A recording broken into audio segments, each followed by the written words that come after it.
soma ba, sun yi ta zargi akan mu ba mu duba ba.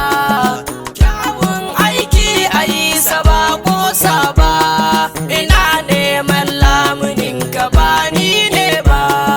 Ya Allah kai kake ba zan waiga ba, tallafi ruhin gadon ba za shi iya ba. Ka ban yarda mai isar da ni gumba ba, da laifi na mai yawa gafar ni rabba.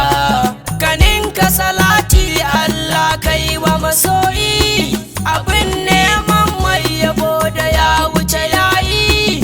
Wa alai na har sahabu ba na shayi, na sa su cikin baitukan kula da masoyi. Fadima take yi minni ba na waige, da fansar ruhi na ba ta kuma kurge. Akwai nasara na zuwa a makon mu dage, suna kallon mai nufin mu kafin hange. Salamu ala mai fada da aiki take, salamu ala mai sa amurkan aike. Ya sitirar mai yabo ina nan duke, a duba mun mai gida hana nai koke. Muna kallo za a kar mu ba mu furta ba, idan ko mun dau batu a kai mu digun ba.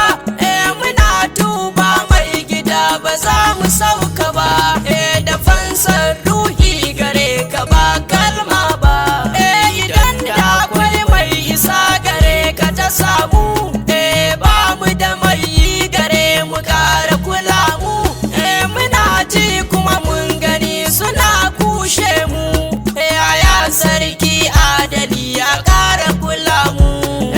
Da na kai in fada a yi mun yanzu, ba ni da buri bayan kai zulhisu. Da na ce son ganin ka ni na ka yanzu, amman ko ban gani barai ya cazu.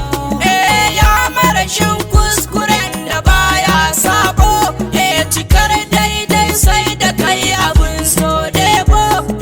Ga wani nan da ifi da tarin sabo, a iyakar lamunin ka na ɗauki yabo. Ka wuce rai rayuwa gare ka ta rayu, masu ganin ka mace a gan mu marayu.